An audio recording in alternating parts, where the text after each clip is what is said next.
महामंडलेश्वर हमारे सबके पूजनीय गुरुजी को प्रणाम करता हूं और रायपुर से आए हुए सिंधी समाज के गुरुदेव उनको प्रणाम करता हूं। हरियाणा के हमारे शिक्षा मंत्री कंवरपाल गुर्जर जी आए हुए हैं और जितने भी सम्मानित व्यक्ति, गणमान्य व्यक्ति, विजय जौली जी बैठे हैं, कोहली साहब बैठे हैं, जिनको मैं पहचान रहा हूं, आप सबका स्वागत है हिमालय परिवार के इस कार्यक्रम में। शुरुआत तो बहुत अच्छी हुई है, क्योंकि जैसे कोई फिल्म रिलीज होती है ना और पहला शो फुल होता है, हाउसफुल, तो आज का पहला शो हाउसफुल है। पीछे कोई शकुनी दुर्योधन दिख रहा है मुझे, तालियां कम बज रही हैं उधर से। अगर वो ताली नहीं बजाएंगे तो मुझे लगेगा कि वो कौरवों की तरफ से आए हैं। एक बार जोर से तालियां हो जाए हिमालय परिवार वाले। देखिए, हिमालय परिवार के उद्देश्य आप सब जानते हैं। इस सिंधु दर्शन उत्सव में 2022 में आप एकता का संदेश लेकर यहाँ से जाएंगे, राष्ट्रभक्ति का संदेश लेकर यहाँ से जाएंगे और जितने भी कार्यक्रम हिमालय परिवार अपनी तरफ से आयोजित करता है, एक एक व्यक्ति जब यहाँ से जाएगा तो मेरा मानना है कि कम से कम कुछ नहीं तो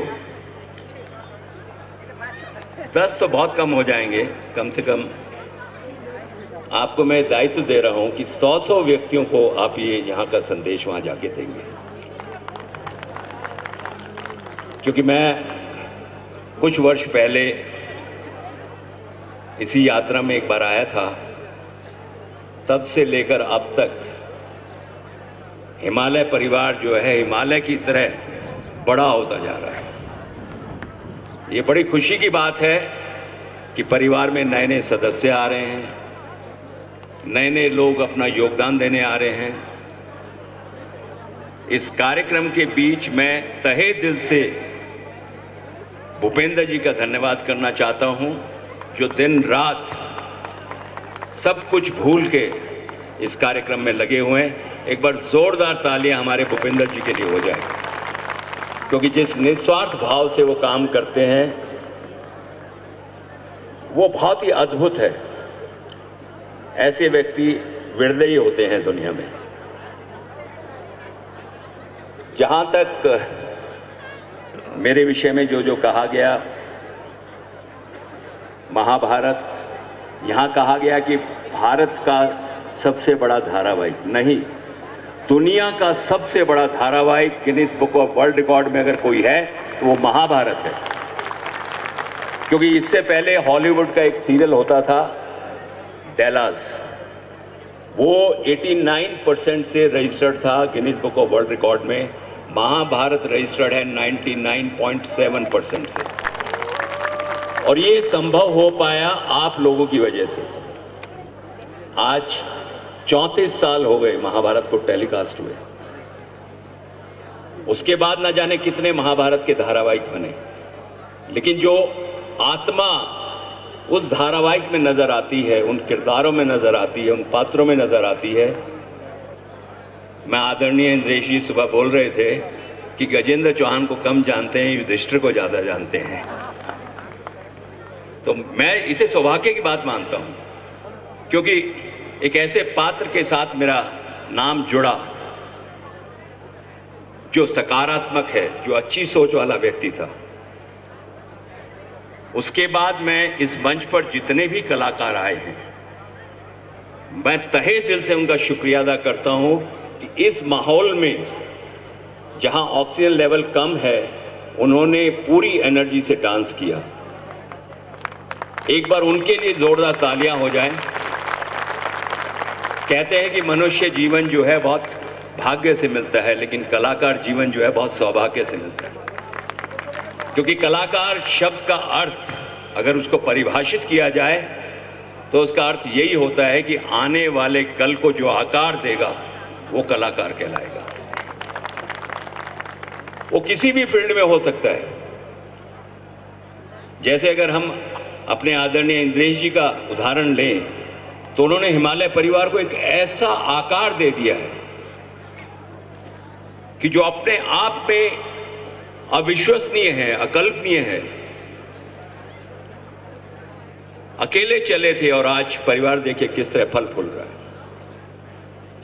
मैं आप सबका जो अपना अपना काम छोड़ के अपने काम को एडजस्ट करके यहां तक पहुंचे हैं, आप सबको नमन करता हूं कि आपने आके इस यात्रा की शोभा बढ़ाई है और आज शुरुआत हुई है। जितनी शानदार जानदार शुरुआत हुई है, उम्मीद करता हूं उससे भी बड़ी शानदार और जानदार इस यात्रा का आखिरी दिन होगा। जहां तक महाभारत के संवाद के विषय में कहा गया, मैं जिस मंच पे भी जाता हूं, वैसे तो महाभारत में भी और भारत में भी युधिष्ठिर यानी धर्मराज को धर्म संकट में डाल ही देते हैं। इतने वर्षों पुराने संवाद आप सुनना चाहेंगे? आवाज कम आई है, पीछे देखो फिर कोई बैठा है। पीछे से आवाज कम क्यों आ रही है? सुनना चाहेंगे? महाभारत किस किस ने देखी है? हाउसफुल है। लॉकडाउन में तो उन्होंने देखी जो पहली बार महाभारत जब आई थी उसके बाद पैदा हुए थे। एक चीज से मैं बहुत परेशान हूं आजकल। 90% लोग तो ये बोलते हैं कि बचपन में आपको देखा था। अरे भाई, मैं भी बचपन में ही था तो। और दूसरा तकलीफ का काम ये हो गया कि एयरपोर्ट पे एक दिन जब मैंने महसूस किया इस बात को, एक 80, 85, 90 साल की बेचारी बुढ़िया आई, मेरे पैर छुए और कहने लगी, बेटा बचपन में तुम्हें देखती थी। अब अगर तुम्हारा बचपन था तो मेरा क्या हाल होगा भाई। तो ये रोजाना मुझे फेस करना पड़ता है। तो इन पात्रों को बहुत प्यार दिया है और उस धारावाहिक ने इन पात्रों को जीवित कर दिया है। और ये बड़ी अच्छी बात है कि रामायण और महाभारत दो महाकाव्य हमारे देश में हुए। हमारे टेलीविजन की शुरुआती दिनों में ये दोनों धारावाहिक आप लोगों तक पहुंचाए गए, उन पात्रों को आप लोगों तक पहुंचाया गया और आज तक वो जीवित हैं। एक ऐसा संवाद आपको सुनाता हूं, जब पांडवों को वनवास हुआ और द्रौपदी जो है वो वन में जाने के लिए मना करती है। सारे भाई प्रतीक्षा कर रहे हैं कि अब क्या होगा, और द्रौपदी कहती है कि हम क्यों वन में जाएं, हम क्यों ना यहां रहें, ये हमारा अधिकार है। उस वक्त धर्मराज युधिष्ठिर ने कुछ संवाद कहे थे, बहुत खूबसूरत हैं। और ये एक ही संवाद है पूरी महाभारत में जहां श्री राम का वर्णन हुआ है, श्री राम से कंपैरिजन किया गया है किसी बात को। ये अकेला संवाद है। वो संवाद कुछ इस तरह है। श्री राम ये जानते थे पांचाली कि मृग सोने का नहीं होता, फिर भी उसके आखेट पर चले गए। तो क्या वो केवल लोभ था? क्या स्वयं सीता जी नहीं जानती थी कि स्वर्ण मृगचकारे जैसा कोई पशु नहीं होता? जो होने वाला होता है पांचाली, वो हमारे कर्मों का परिणाम होता है। उसे ना तुम रोक सकती है ना मैं, उसे ना अर्जुन के बाण रोक सकते ना भीम की गदा। इसलिए यहां से चले चलो, क्योंकि ज्येष्ठ पिताश्री को प्रतीक्षा करवाना मर्यादा का उल्लंघन होगा। पांचाली चलो।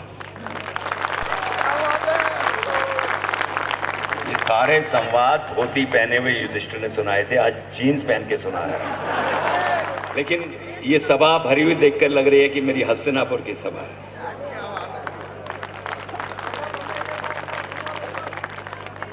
छह घंटा 20 मिनट के याद है, बैठोगे? रात हो जाएगी, सारा प्रोग्राम जो है।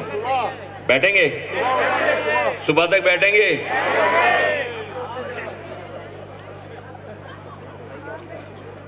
चलो आज आपको बैठाता ही हूँ सुबह 2 बजे तक। एक संवाद है, बहुत ही मीनिंगफुल है, अर्जुन और युधिष्ठिर के बीच। ये उस समय का है जब खांडवप्रस्थ जाने की तैयारी हो रही है और उस समय छोटा भाई अर्जुन, अनुज जिसे कहते थे, वो प्रश्न खड़ा करता है कि कुछ इस तरह है। अर्जुन कहता है कि हस्तिनापुर हमारे पिताश्री की राजधानी रही है, इसे हमारी भी राजधानी होना चाहिए भ्राताश्री। हम क्यों जाएं, वो क्यों ना जाएं? इस पर हमारा जन्मसिद्ध अधिकार है। अधिकार शब्द का अर्थ इतना साधारण नहीं होता अर्जुन। अधिकारों के लिए दाम चुकाने पड़ते हैं और एक अधिकार के लिए ना जाने कितने कर्तव्यों का पालन करना पड़ता है। और राजा का पहला कर्तव्य यह है कि वो जन समुदाय को सुख और शांति प्रदान करें। यदि हम खांडवप्रस्थ ना गए तो हस्तिनापुर के भाग्य से सुख और शांति की रेखा ही मिट जाएगी। तो अर्जुन बोलता है कि इसका अर्थ ये हुआ, इसका यह अर्थ हुआ कि भ्राताश्री हस्तिनापुर से आपके राज्याभिषेक के पश्चात हमारा नाता ही टूट जाएगा। तो युधिष्ठिर कहते हैं, नाता क्यों टूट जाएगा अर्जुन? नाता क्यों टूट जाएगा? क्या नाड़ कट जाने के पश्चात मां से संतान का नाता टूट जाता है? कभी कभी नातों को जीवित रखने के लिए अलगाव का मार्ग भी अपनाना पड़ता है अर्जुन। तो अर्जुन बोलता है, मैंने आपकी बात का विरोध तो नहीं किया। विरोध का तो प्रश्न ही नहीं उठता। प्रश्न है सहयोग का। हमें खांडवप्रस्थ को इंद्रप्रस्थ बनाना है और यह तभी संभव है जब मेरे चारों के चारों भाई मेरे साथ रहेंगे। भीम मेरे पांव है, उसके बिना तो मैं चल ही नहीं सकता। अर्जुन तुम मेरे हाथ हो, तुम्हारे बिना मैं अपने उत्तरदायित्व का बोझ उठा ही नहीं सकता। नकुल और सहदेव तो मेरी दोनों आंखें हैं, उनके बिना तो मैं देख ही नहीं सकता। अर्जुन, हम खांडवप्रस्थ को इंद्रप्रस्थ तभी बना पाएंगे जब हम चारों के चारों साथ रहेंगे। हम खांडवप्रस्थ को ऐसा इंद्रप्रस्थ बनाएंगे कि इंद्रलोक से भगवान इंद्र भी हमारे यहां आकर बस जाए। चलो कार्य शुरू। बहुत बहुत धन्यवाद। वन मोर एक ही बार होता है, बार बार नहीं होता है। फिर 2 मोर 3 मोर हो जाएगा। बहुत बहुत धन्यवाद। मेरे साथ बोलिए, भारत माता की, भारत माता की। इससे जोर से, भारत माता की। धन्यवाद, प्रणाम।